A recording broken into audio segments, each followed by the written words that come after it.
Hello and welcome to Superpower Broadcasting. So we are live currently. I wanted to just cover a bit of the Senate runoff elections underway in Georgia right now. Starting a little bit late, I was doing a pre-recorded video. The pre-recorded video today is actually going to be premiering later on after this video. But we had a truly baffling take earlier by a brainlet that I wanted to take some time to dunk on. So you're going to see that in the premiere going on later. What I will say though is, so we wound up starting about 6 minutes later here. I will tweet out that we're going live. I'm also going to invite some guests so that we can talk about it. There will be a stream, albeit a shorter stream tonight. I have a debate tomorrow night against Alexander Shepard, so that's going to be interesting. So you'll definitely want to tune in for that. Let's see. So we'll get these invites out and then I'll tweet out that we're live and then we can actually get into the substance of the stream. But yeah, definitely rushed because the pre-recorded video took longer to produce than I had originally anticipated. So there was a lot to go over in that one. So it's going to be fun. So you definitely want to tune in later for that one. But in the meantime, let's get some of these guests coming on. So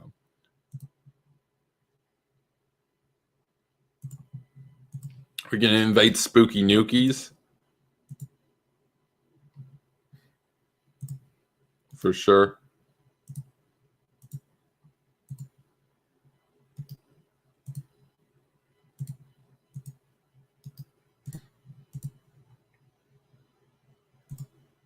We're definitely going to invite Wyatt.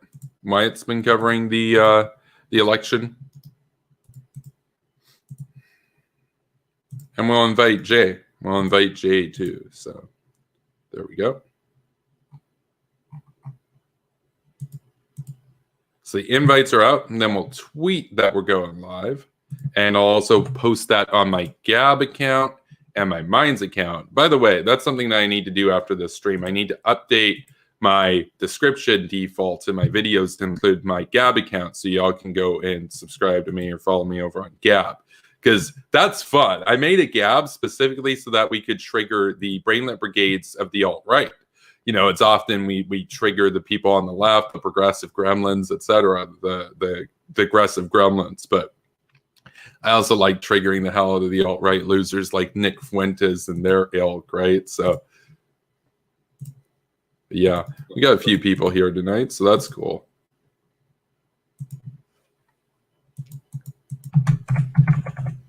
But yeah, how's everybody doing? I will take a look at the chat very shortly.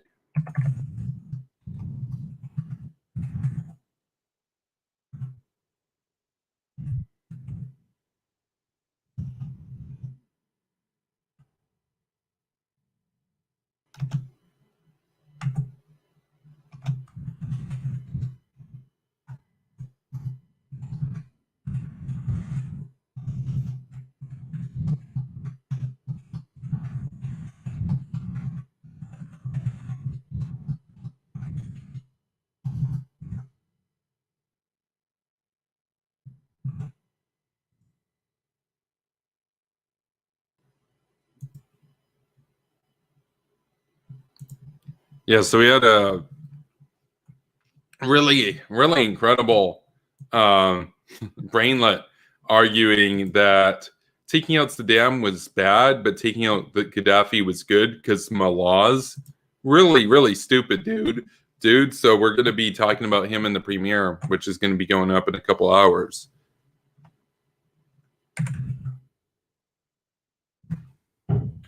So I received some donations from people in the wake of the debate with the Nazbol the other day, Uncle Thomas. So I appreciate everybody that has donated to me over on Ko-Fi. That was awesome. So thank you. So we got Gab, that's tweeted out. And we've got Minds. And actually, we've been getting some followers over on Minds. Gab's a little bit of an uphill one, for sure.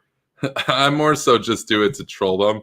Well, not even troll. Like, I'm serious. It's just I like pissing off alt-right losers and stuff, right? So it's never not a good time. So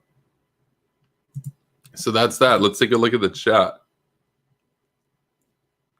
Where's Weiss? Well, I talked with Weiss earlier on. Weiss was actually on Twitter earlier. Kaka Hawks. We got Stefan here. Ollie says, Kevin, send me a link. I want to join. Yeah, sure. I'll send you a link.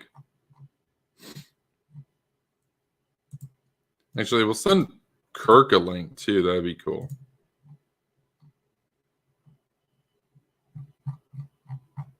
Oh yeah, Devin Tracy. That's another point in news. Devin Tracy has a clip of me in his latest video, so we gained some subscribers from that. So that's cool. It was partly making fun of me and stuff. I don't really care. It's fun. I get subs either way, so that was base.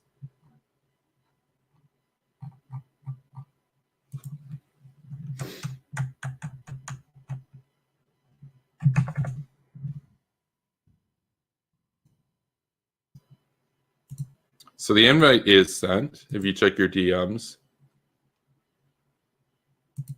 Oh, wow. Stefan says, by the way, a few years back, Kremlin Kyle responded to me on Twitter, disagreeing that the U.S. should back Iran to fight ISIS. Was quite something. Wait, so were you arguing that the U.S. should back Iran to fight ISIS? Or was he? Because I would disagree with that for sure. Like, you don't need Iran to help fight ISIS. I mean, Iran is, maybe this is a hot take, Iran is a bigger threat than ISIS is. So,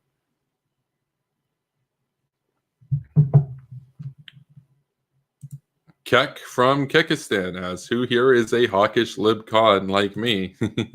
Not sure if that's a troll, but yeah, we're hawks. This is a hawk-pilled show, bro.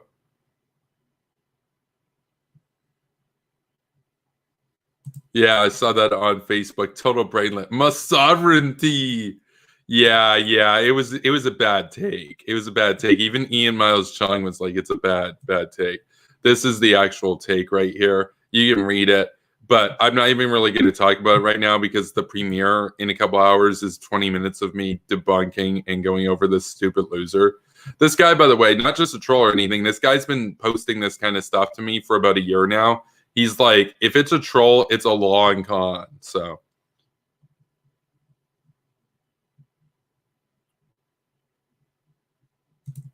Stefan says, he sent me this. Right sideline, ISIS biggest enemy, Iran. What a joke. Maybe you can be Santorum's advisor. Wait, well, okay, I'm kind of lost actually. Because like I don't support working with Iran against ISIS. I don't agree with that. I don't get Kyle. Kyle is a loser. You can't reason with Kremlin Kyle. Kremlin cow. Max Musterman says, to see Kevin in the Devin Tracy video was funny as hell. My favorite part about that, by the way, is that as soon as I mentioned, like, he invoked the legacy of Devin Tracy, it's like the music starts, like the spooky music. And you know the music I'm talking about. Everybody who knows Devin knows that music. It was funny. It's funny, and people could say, yeah, but he was also kind of making fun of you. It's like, I don't care. He's a funny guy. I like his work, and I got subs out of it, so it was a win-win.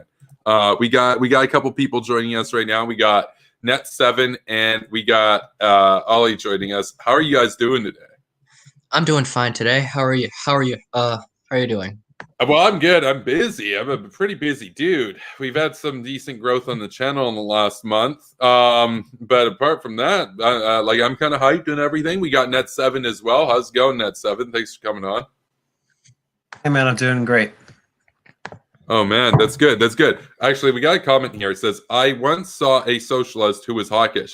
Funny story. Back when I was like a teenager, like 14, 15, 16, I was a supporter of the New Democratic Party of Canada, a card-carrying member, like basically called myself Democratic Socialist.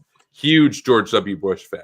And now I'm basically a center-right neocon that disagrees with my old self on like a ton of that stuff. Still a huge George W. Bush fan. So, but yeah. So we got Senate runoff races in Georgia. Have you guys been following this much? So, because I actually haven't, but we should talk about it and go over it. So I have, yeah. Okay, wonderful. You want to give us the update and everything and your views on who you're supporting and whatnot? Like, are the full results in actually at this point? Not yet, but we're kind of getting a clear picture on what's happening. So a number of outlets already called one of the races for Democrats. So they already called the Georgia special for Warnock. Yeah. Yeah, so yeah, Kelly Loeffler, she's out. She won. Yeah, no, I see it right now. I'm just looking at CNN with 50.4. Well, we're looking at they're giving a difference. They're giving Warnock at 49.5 with 78% in, and Loeffler at 50.5%. Well, yeah, So that's just the raw total right now, but uh, a number of outlets pretty much already called it though. Well, let me.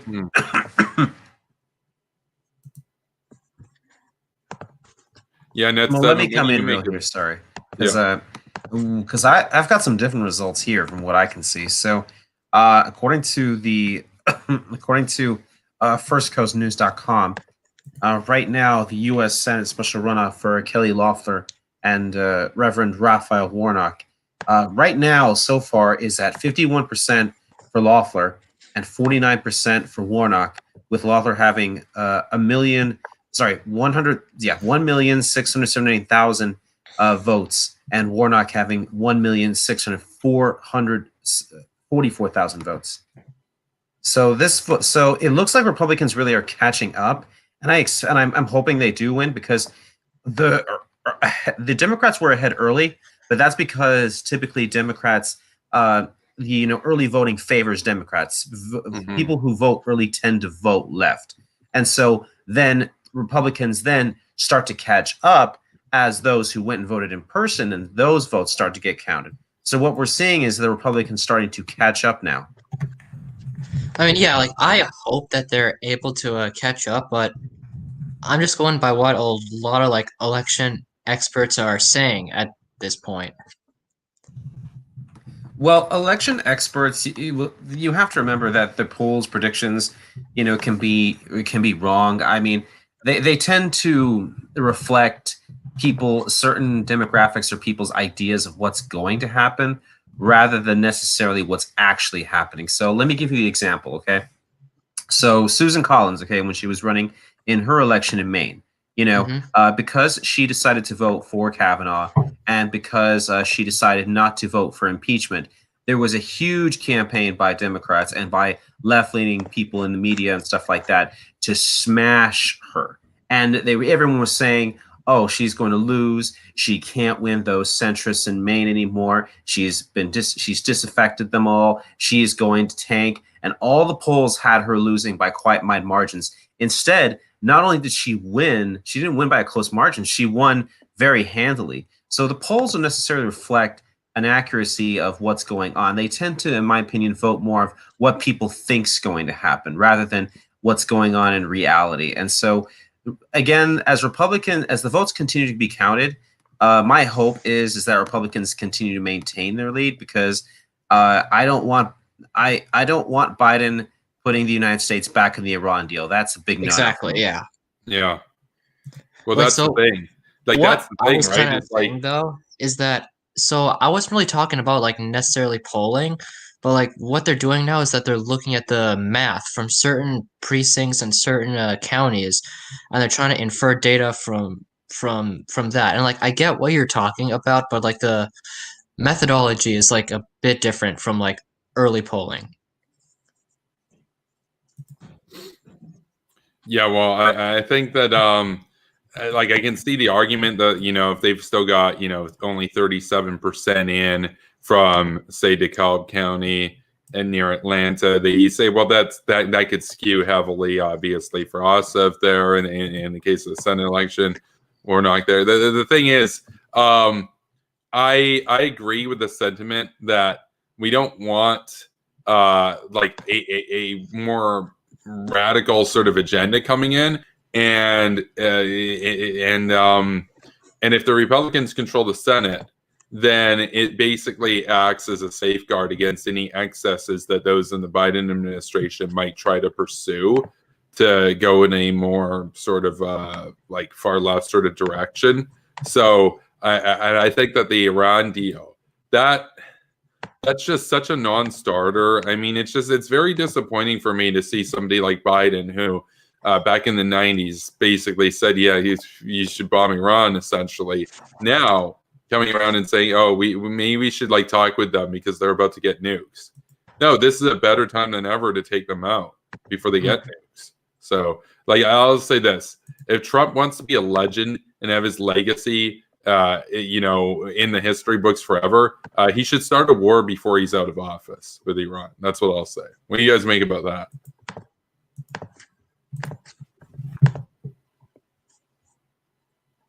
Well, I think that President Trump should have, bombed more Iranian assets.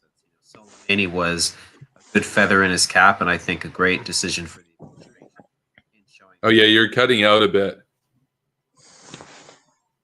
You hear me? I can hear you now.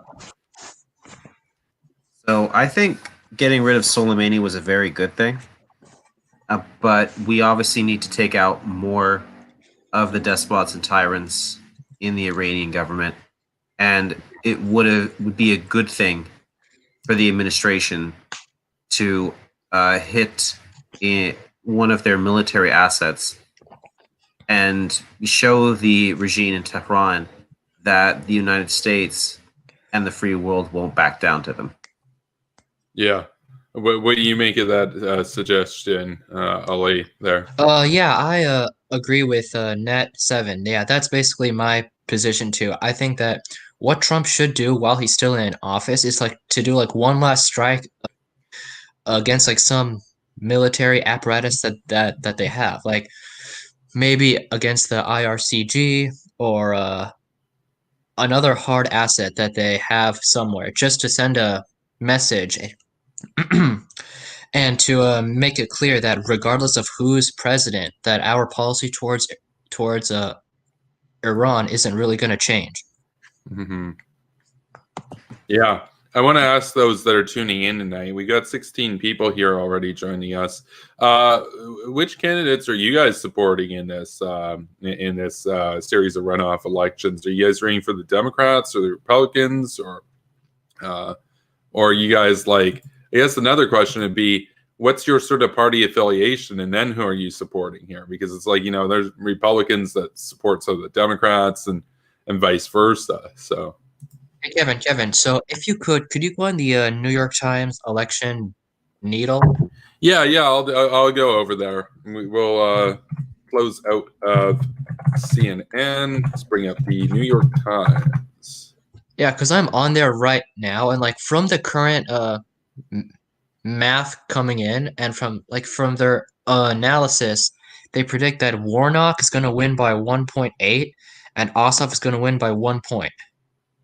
Yeah, we'll go over there just to demonstrate what they are indicating right now. So they're predicting +1 for Ossoff and +1.8 for Warnock, and that's based on their forecast, despite there being a 1 point difference in favor of Loeffler at the moment and a 2 point favor for Perdue at the moment. The trajectory that they're indicating is that I guess those urban votes are going to come in and skew disproportionately in such a manner that they'll be able to overcome that difference, even though 78% or 79% now is in.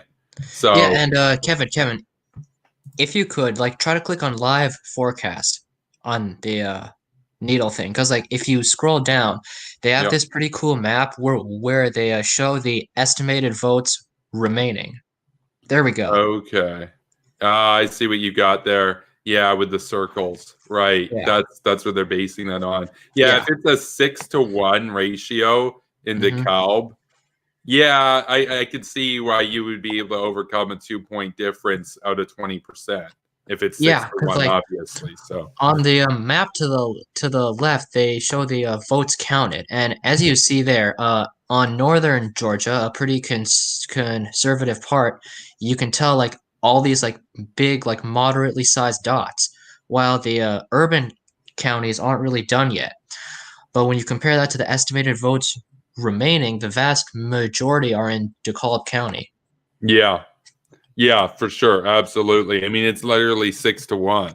So that would make sense then. That would make sense. I just think if it was Trump derangement syndrome or whatnot that led people to go and vote for, I guess, the Democrats in this case, in order to spite Trump, or if they were like pro-Biden or whatever, understand like in the case of these candidates here, they're pretty far left people in the case of the U.S. political spectrum. And I think the optimum case that I was rooting for was Biden wins, but you have the Republicans have the Senate so that it acts as a check. And then you get 4 years to get back to normalcy so that the Republican Party can get out of this orange man fad. But if the Republicans are going to lose the Senate, then, I mean, there are still some progressives that Biden's trying to pay lip service to that I don't think he should, and they don't like him. That I think it kind of opens the floodgates in that sense to a lot of policies that we probably disagree with. So, what were you guys' thoughts? We'll start with Net 7, and then we'll go to Ollie. Well, I certainly do not hope that Reverend Warnock wins. Because if Reverend Warnock wins, that will be a situation in which Israel and the United States will have strained, will be strained. And here's why. Because elected leaders will affect foreign policy. And Reverend Warnock has made it clear in past sermons of his that he has a pro-Palestinian position. And a pro-Palestinian position means that you support the terrorism that goes on in Gaza, the terrorism that goes on in the West Bank, that is perpetrated by the PLA and other Palestinian radical ethno-nationalist, religious nationalist groups who want to kill Jews simply because they live next door to them. And for example, Reverend Warnock characterized one of the most well-known historical figures in the Christian religion, in Judeo-Christian thinking, Jesus, all right? And called him a Palestinian priest. You see the wording right there? Is that what he's trying to do is try to characterize the Palestinians as sort of victims and assert that the Jews today are like the Romans of the past, these colonial oppressors. And it's just sad to see, members of the African American evangelical community embrace groups that are sort of like in the past, like the KKK, African Americans, and persecuted them and even murdered many African Americans simply because they were living next door to them and they just didn't like them because of race. And in the Middle East, we see the same thing with these radical Arab Islamists who simply hate Jews simply because they are Jews. And for them to adopt this pro-Palestinian position is just asinine and it's ridiculous. And for Reverend Warnock as a Christian to adopt this position, it's just insulting. Yeah, what do you think about that, Ollie? Then, in terms of I guess we're talking about the strained relationship with Israel. I can definitely see it. Definitely see it. I mean, I'll just say first, I've got somebody who wants to debate me soon. We're going to work out a time in the next few weeks. He wants to debate me on whether Israel can be considered a fifth column or a traitor to the West because of their relationship in trading with China and Russia. And I've argued and I've said, look, if I was in Israel's position, America has been wavering. America said to people like Obama that they can't really trust. So it kind of makes sense that they would hedge their bets. It's going to be an interesting debate. I think that instances like this just signal to the Israelis that, like, yeah, look, America, you can't 100% count on their support. And you're in a life or death struggle where your neighbors want to bury you. It's like, yeah, you gotta do some things that you wouldn't otherwise do if you had the luxury of having two oceans between you and the rest of the world, right? Like America does. But Yeah, who are you going to be debating? oh, it's well, actually, we've got a lot of debates lined up this month, but just a guy who like basically, to my understanding, he's another one of those like Nazbol type figures. So, Oh, okay. yeah, he's not a supporter of the West. Like Oh. he's just I said before, like So is he like a Dugan type of person? basically from what I gather, yeah. Oh, it's kind of cringe.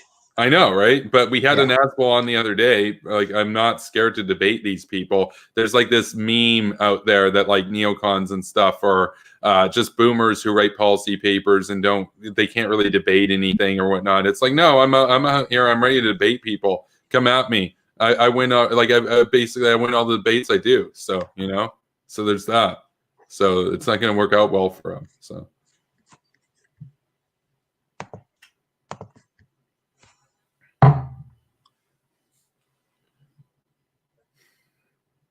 We got communists in the chat tonight.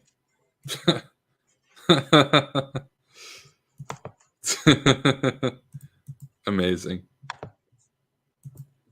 So yeah, that the guy who's the guy who just said that, F the West. I mean, dude, you have so much privilege to say that. You freaking do. I mean, for you to say in the United States or in Europe or in South America or somewhere, you have you've got some gall to say that in the free world. Let's take your words, right? Let's go to Hong Kong and let's say, F the CCP. Let's see how quickly you get arrested by the CCP. Yeah. You've got such privilege to say, buddy. So that's the thing. 99% chance. CCP. 99% chance this guy lives either in America or an ally of America where he has freedom of speech and wouldn't if communism was the system he had to live under. So yeah, like on the topic of the CCP, I'm pretty sure they did a new round of arrests today. I don't know if you saw that, but yeah, they just arrested a bunch of people that were involved in the protests a couple months ago. Yeah, it's a mess. It's a mess. And Jack Ma, to my knowledge now, has been out of the public spotlight for like 2 months or something. So there's speculation around him. Look, like people said to me, I had the Nazbol try to say, well, can you really call China communist because like they have billionaires and stuff? How is that socialist or whatever? I'm like, yeah, but like they could take it all away from you in the snap of the great leader's fingers. Like they're not a capitalist system. There's no way. Like there's no private property. There's no autonomy. There's no individual rights. It's everything serves the party. I was going to say the state, but even then, it's a one-party state. Everything serves the party. The army serves the party. They don't serve the nation. They don't serve the geography. They serve the party. Like it's a communist system. It's a socialist system aspiring to build communism, but for all intents and purposes, it's as communist as the Soviet Union was. So, hey Kevin, could you refresh the New York Times page? Yeah. All right. Is it the same thing? Let me. Oh yeah, it's still around. Yeah, the same it's still thing. The same. Yeah. I mean, it is live refreshing. It is? Okay. Yeah, because the results did change on a very marginal level. But yeah, like what? Right. Yeah. What a mess. So, if I may, I think the reason why this is happening. So, I think there are a few factors in play here. One of them, I think, is that Trump still has a negative effect for Republicans in the suburbs. I think that's still a pretty important factor. And I think that another factor is like the hardcore MAGA people aren't voting anymore in this election, at least because of people like Lynn Wood that have been like, actively telling them not to vote. And Trump obviously didn't make it any better for them because like if you'd recall yesterday, he had a speech in Georgia where like in most of his speech, he was just talking about himself. He wasn't even praising the Republican candidates. He was just complaining about supposed voter fraud and about vote tampering that didn't really happen.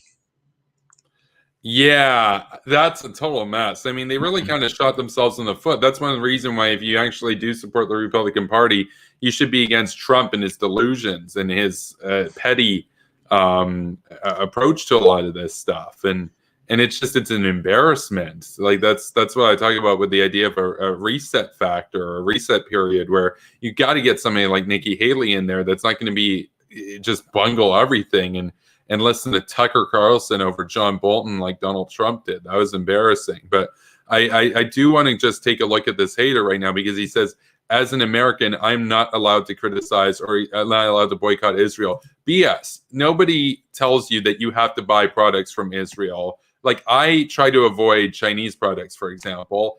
I could also buy Chinese products. The government here isn't going to be arresting me in either case. Likewise with this guy. He says, I cannot criticize Israel. Dude, you're criticizing Israel right now. Is the CIA or the NSA or whatever, the FBI, are they going to show up at your house? No. So BS, dude. You can criticize Israel all you want. Nobody cares. Yeah, totally. Yeah, like, buddy, is the Mossad coming to get you? I think not. Jeez. It's like... you can criticize Israel in Israel and they won't get you, by the way. Like... It's so ridiculous. I mean, it's so funny how the communists adopt, anti-Semitic tropes that the alt-right push. They just pretend that, oh, we're not really anti-Semitic. No, the reality is that a lot of communists, at the end of the day, they either have a soft anti-Semitism or a real anti-Semitism. It's just more hidden because they're on the left. It's so pathetic how communists and democratic socialist types adopt these alt-right, ethno-nationalist, anti-Semitic tropes. They just mask their anti-Semitism. Yeah, that's the thing. That's amazing. Oh man. So yeah, if I could pivot like back to the Senate real quick. Yeah. What I'm hoping is that moderate Democrats like Joe Manchin and Kirsten Sinema kind of stand as like the bulwark against the hard left, because like right now I'm putting like all my hope in them. Mm-hmm. Because like Chuck Schumer is going to be the new Senate majority leader, as gross as that might sound. Yeah, it's kind of true. I mean, if these results bear out the way that the New York Times here is predicting, that is correct. That is correct. And I don't think many of us are big fans of Chuck, right? Obviously, I think of him as a total schmuck. So, I mean, Chuck is really like a pretty slimy politician guy. He's also a weak person. Yeah, I don't want weak leaders. We don't have centuries to figure this out. We have to get in gear very quickly, and I don't want it taking the Russians to literally invade, like, I don't know, Canada and the U.S. for us to get strong leaders. We have to get strong leaders now so that it doesn't come to that, And he's not a strong leader. He's a weak leader. Mm-hmm. So. But luckily, I don't think that he'd be the Senate majority leader for that long. Like, I fully expect the Republicans to take back the Senate in 2022. Oh, 100%, 100%. Like, I expect that the Republicans will win the House and the Senate. Yeah, big in 2022, and then win the White House in 2024. And if it's somebody like Nikki Haley, she'll win 2028 as well. She'll be like a Reagan type figure in that sense. That's my view. Yeah, and I think that like eventually down the line, the Republicans would normalize, and because like Trump is like kind of a low point because he's a unique guy. I don't think there are a lot of people that are as incompetent as he is. Yeah, no, across the board. I mean, we're talking about a guy with 6 bankruptcies who the only way that he could secure financing for his latest round of golf courses was to literally go to the Russians, and his own son admitted it in a golf magazine because they're too dumb to even hide that. Like, because if you're going to go and get financing from the freaking Russians, you should probably be smart enough not to admit it, So, yeah. Amazing. But I've got a tweet here from Kareem Rafai over on Twitter, just in an update to what we were discussing earlier about China. It says, breaking, almost every single candidate that ran in the 2020 opposition Hong Kong primary has been reportedly arrested. Yeah, this that's is the what largest I'd say. Mass arrest of pro-democracy figures by the CCP under Hong Kong's new national security law. This is unsurprising for a socialist aspiring to be communist regime. This is what they did in Poland and Hungary and Germany and Czechoslovakia. This is what they always do. This is what they always do.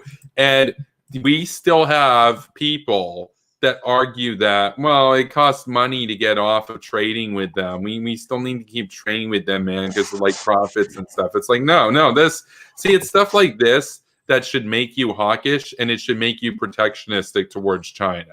If that doesn't, then you don't care. You don't care. You just care about the money. Oh, they make cheap stuff.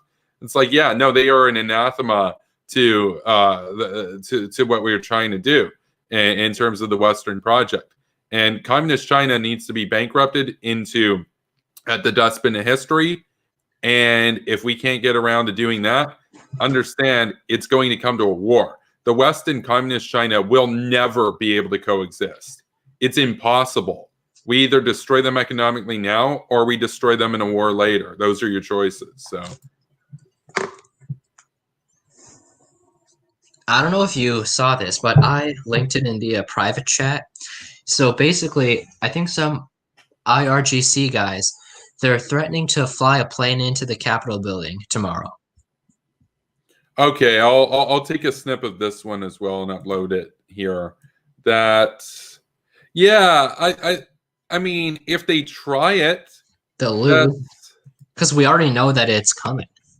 I know that they're going to do some stuff. Like, the thing is, it's just, I'm sick of being like the West getting bullied by these thugs in Tehran. I mean, there should have been action taken against Tehran back when the uprisings happened, and Obama didn't do anything about it. Like, all these people that say, well, we can't really do a war with them. It'd be better to like foment an insurrection over time within the country. It's like, yeah, tried that. The West didn't stand in solidarity with them. Now they almost have nukes. It's go time. Somebody needs to bomb Iran before they actually have nukes. Because that war, once they use nukes, is going to be a hell of a lot deadlier when they nuke Israel and U.S. bases in the region than whatever the death toll would be right now. This is the tweet. Joyce Karam says, wow, air traffic controllers in New York breached with threats of revenge for Iran's Qasem Soleimani. CBS video of breach with message. We are flying a plane into the Capitol on Wednesday. Soleimani will be avenged. Yeah, well, I mean, obviously that warrants, the highest security measures and everything. But like, Max says the threat isn't deemed credible, to be fair. But like, this is the sort of thing that, the Iranian state doesn't have a right to exist in its current form. That regime needs to be removed from power as soon as possible. That's my stance on it. Yeah. Because they're going to get nukes. Like, what are we going to do? Oh, but people would die in the war. It's like, yeah, how many people do you think are going to die when they give nukes to the Houthis and they nuke Saudi Arabia, or they give nukes to Hezbollah and they nuke Israel? How many people are going to die then? Because the war's going to, like, we're not going to have peace with these people. They have no interest in peace. They're an imperial band of thugs that want to take over the whole region. So peace is impossible. Yeah, I do think that like one of our moves in the near future should be to strike their nuclear facilities. Absolutely. Airstrikes against their nuclear facilities and occupy their oil fields in the southwest of the country. They will go bankrupt. They will be either overthrown or they will be basically deprived into collapse by not having most of their oil. And there aren't any mountains really around there. So this idea, oh, you'd have to go through all the mountains to get to Tehran and stuff. It's like, yeah, but the oil isn't in Tehran. So,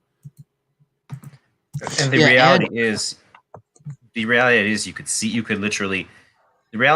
bomb the oil too. I mean, literally destroy every barrel, every gas line, everything in the Southwest, and literally make it completely unusable for them to dig, to get oil from the ground, and literally just watch them panic and literally just go crazy because they would go bankrupt. Yeah, and Iran has already had problems already before with its currency. It's not stable. Yeah, the Iranian currency has been through like pretty big hyperinflation. Yeah. So yeah, Kevin, are you aware of the current land dispute between the UAE and Iran? No. Okay, so the situation is that there are three islands in the Strait of Hormuz that belong to the UAE, but Iran currently has claim to them. So what I think should have, so those three islands aren't really well defended. I think that a coalition of the United States, Saudi Arabia, and the UAE should claim those, because those three islands would be key to safeguarding the entrance to the strait, to make Yeah. sure that Iran can't hypothetically close it off, even if they want to. I think that doing that would prevent a hypothetical bigger war going on later down the line. Yeah. No, and that's a good point. We actually have Uncle Thomas here today. I debated him the other day. He was the Naswell that I debated. He's saying that Karl Marx guy isn't one of his. I think he's probably right about that. That Karl Marx guy has been a hater in the chat here way before I remember Uncle Thomas ever showing up. So, like, because these kinds of like communist people, they're all around the internet. Like they're all over the place. Yeah, so Net7 and I just put some stuff in the chat. Okay, about yeah, that no, I'm just looking at this specifically. right now. That's Yeah. all right. I mean, I also let's use an update on this. Georgia Senate runoff. According to the live updates I'm getting from Fox News, with Ossoff versus Purdue, Purdue has a decent lead, 51.3% to Ossoff's 48.8%. The one that I'm more worried about is Loeffler versus Warnock. This one is much closer. We have Loeffler at 50.9% versus Warnock's 49.1%. So again, there's Loeffler is ahead. Warnock is there, but again, I really do see the Republicans pulling off a victory with 2 seats. But even if they lose one, let's entertain the scenario that Loeffler loses to Warnock. With what we're seeing right now, if Purdue still maintains this lead, and the trend is that he hopefully that he will, even if Republicans win still 1 seat, they still have the ability to remain as a check in the Senate against too far of a Democratic overreach. We can't. That's so the problem with the Democrats is that they can't just win one; they have to win both. For them, it's all or nothing. So some breaking news is that before 11 o'clock tonight, DeKalb County is gonna do a huge vote dump. That's gonna be around 200,000 votes. Oh, wow. Yeah, that's the big county that we were talking about earlier. That's right. And so as far as the current votes go in that particular case, I mean, we're talking about that's like upwards That's going to help Warnock and Ossoff. That's like 7% of the total votes or something. So. Yeah. Damn. And that's a 5-1 expected in favor of the Democrats. So, yeah, no, I mean, Warnock. I mean, no, it's the sort of situation that, yeah, it's unfortunate to see. And I think that there's a good argument that you can make here, though, that this is why you don't want Trump-type people to be running the Republican Party, because this is what happens. So, and it kind of sucks. So. Well, as I've mentioned before, paleoconservative populists, yes, can win an election. That doesn't mean necessarily they can maintain that, winning streak. It's a paleoconservative, populist can be an outsider and win an election. But, if you let that person open their mouth too much or make policies, then people start to look at it and say, whoa, what the heck? It's the same thing. It's the same thing when you look at a democratic socialist. Yep. It's very easy for a democratic socialist populist to, get elected sometimes in certain districts. But then when they start opening their mouth and doing certain things, you're like, oh, the people in the center like start to cringe and like, I don't know about that. And that's why I'm so worried about Warnock in particular, because of his anti-Israeli positions. Again, it's very concerning.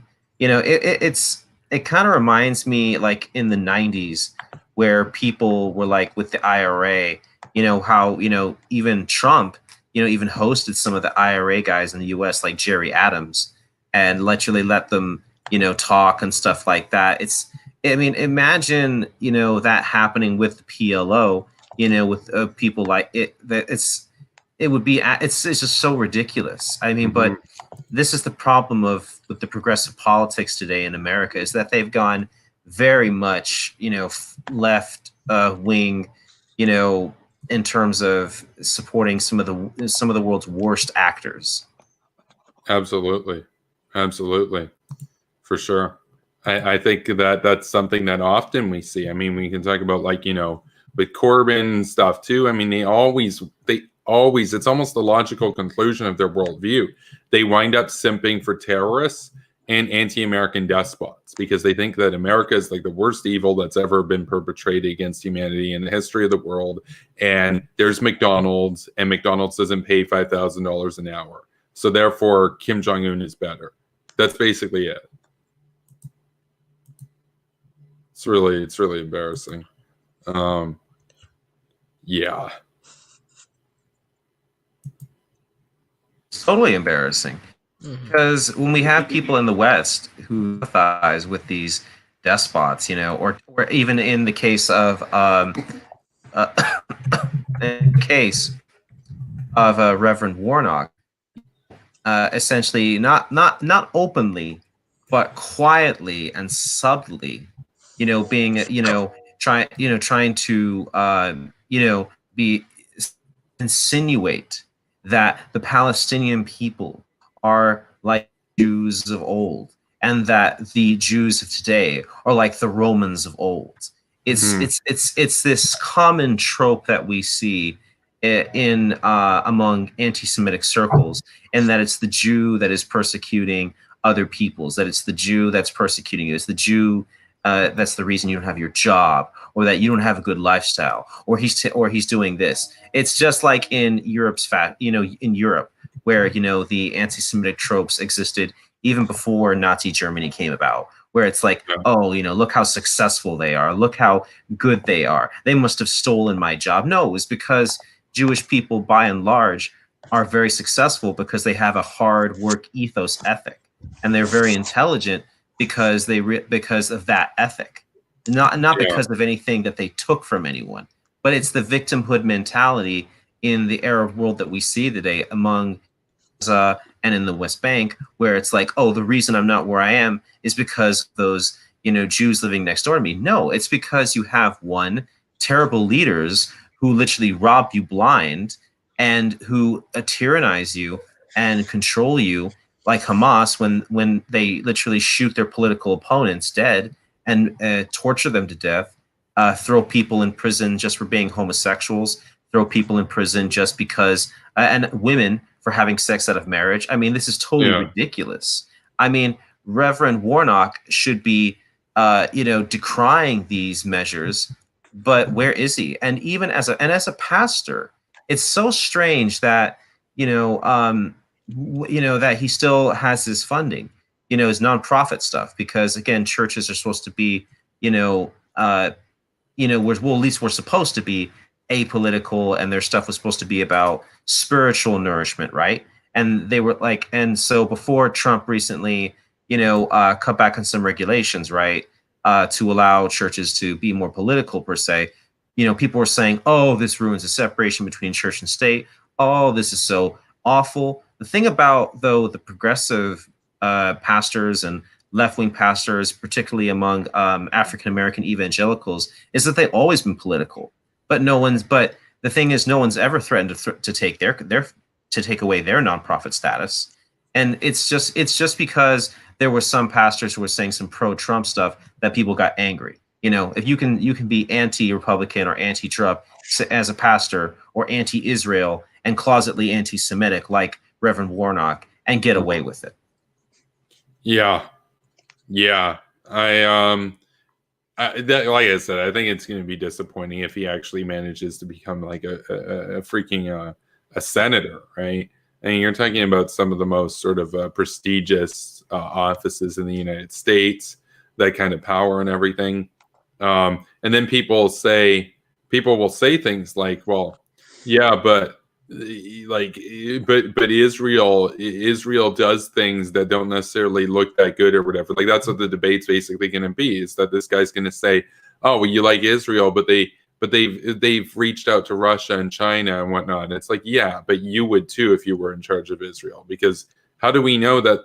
Like, how are they going to know that this might not be the future of America? Because if there's an actual chance that the future of America is Warnock types, you'd also want to hedge your bets so you don't get wiped off the map, right? Like America just hasn't been a very good ally to Israel in recent years. I mean, Trump's different. Trump's actually done a pretty good job, but Obama was dismal on Israel. So, like, of course, Israel's going to pursue hedging their bets.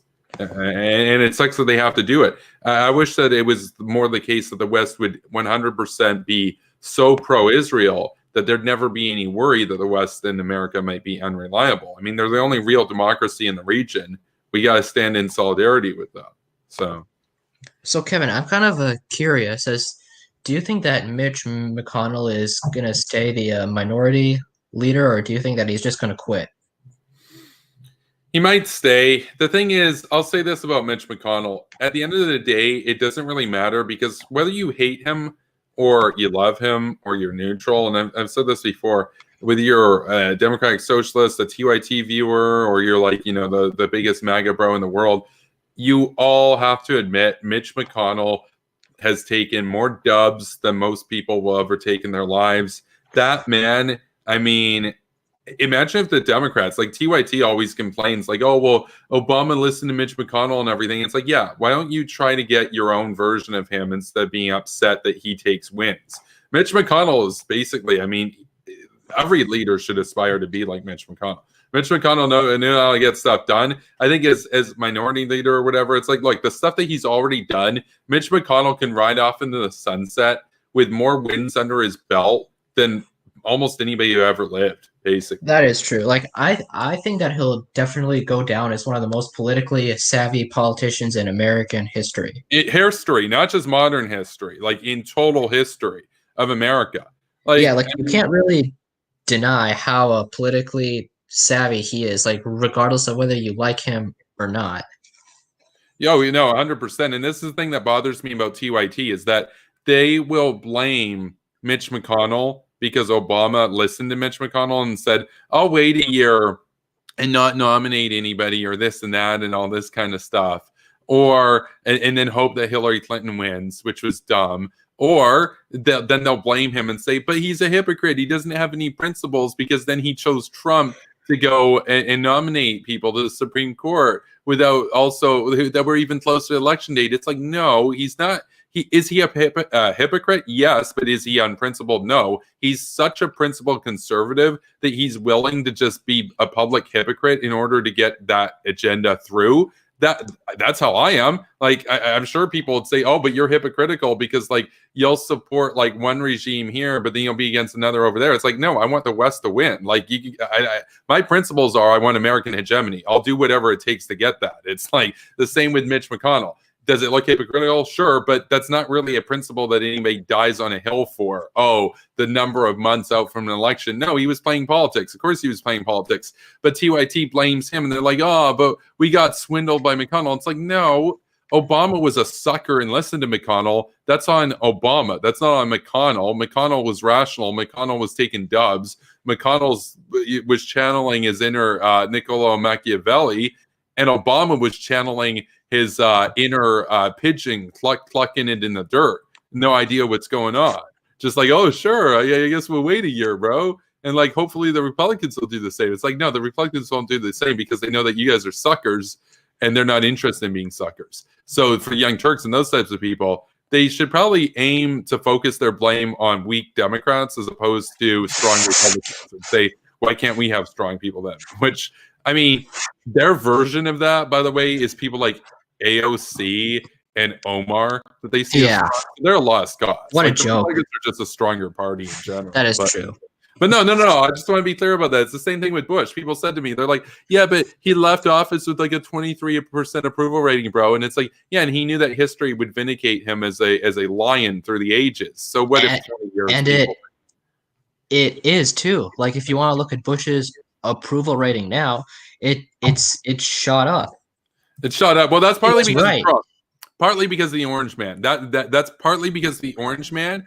But I think even without Trump, Bush would still emerge in the history books as somebody that's remembered. Whereas, like, think about it. He got his 2 terms. He did everything. And yeah, was it unpopular in the end?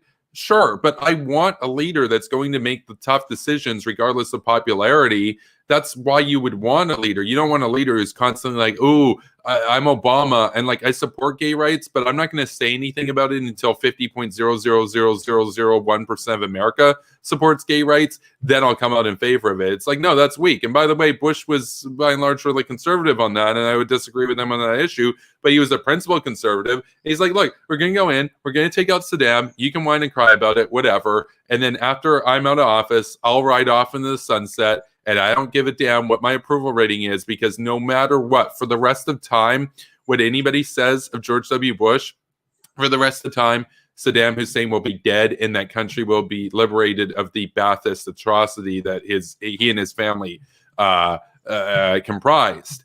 You'll never be able to take that away from George W. Bush. So all these people out here, it's like this meme that I made a little while back. It's like this meme of Dick Cheney speaking to Kremlin Kyle of Secular Talk. Still living rent-free in your head, kiddo. They go about their lives. They ride off into the sunset, and the progressives are still living like it's 2003, and they're furious, and they're triggered, man. They're triggered. That's why people like Vosh and Anna Kasparian and stuff. That's why they'll call like Trump a neocon and stuff and everything. They're living in 2003. So, well, it's good that we Vosh. Vosh actually called Charlie Kirk a neocon. Oh yeah, no, he called Charlie Kirk a neocon. I actually talked about this on this show. So Vosh has no idea what a neocon means. He basically thinks of like the conservatives as having 2 wings. You've got your Nazis, and then you've got your neocons. And he says that Charlie Kirk is a neocon, but he's not a Nazi, but he is a fascist. So in his view, everybody that's right-wing is a fascist. It's just the fascists are divided into neocons and actual Nazis. The problem for Vosh is neoconservative fascist is an oxymoron, and he's a total freaking brainlet. And one day we'll debate him, and he'll get absolutely raffle-stomped. Like, it won't even be close. Because sure, he has more subs than you. It's like, yeah, but that doesn't matter. Why would that matter? So, we lost Net 7. Just check. Oh yeah, he had to go.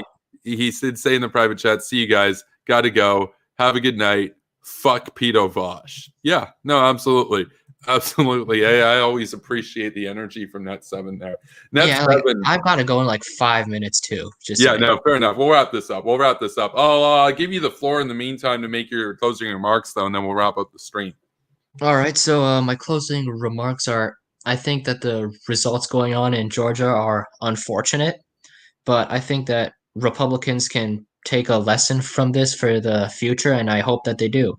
I think that eventually they're going to have to, but I just wanted them to do it sooner rather than later. Mm-hmm. Yeah, no, I appreciate you coming on the show, and yeah, you're welcome on in the future and everything. And you're kind of hawkish and stuff, right? I'd be open to having a Hawk Talk interview with you if you want to come on for a one-on-one to go over your specific foreign policy views and what led you to that and what you make of the world today, if you're interested. So. All right, thank you. Yeah. Well, with that, we're going to wrap up the stream, coming up on an hour mark. And so thank you to the guests tonight. And be sure to like this video. Subscribe to this channel if you haven't done so yet. I do daily streams and daily premieres. And you can also follow me over on Twitter at Kevin Castley.